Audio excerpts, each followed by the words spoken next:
zikhona ii-companies ezininzi apha ezenza iimoto ezibuya ngaphandle.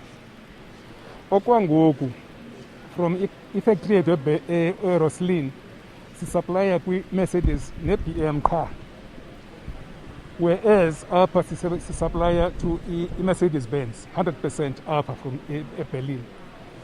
Of course sinaso i-spare capacity esisijongileyo esifuna uba sizalise ngaso.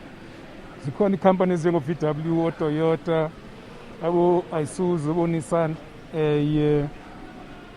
siyathetha nabo.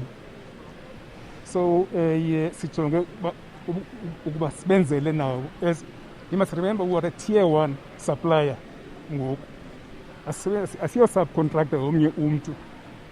So nathi ngoku sinayo into, we've got the power to go and say this is what we are offering. And the other thing, ngaphandle kwemoto bakhona abanye abantu abasebenzisa ii-metals, abantu abenza ii-fridge, abantu abenza into ezininzi abafuna into specifics ezi-right, i-specifications ezi-right njengoba sisenza apha. So nabo sibajongile basebazise, sisebenzisana nabo. Sicinga uba ke into esingayenza okwangoku before sijonge ngaphandle e-country.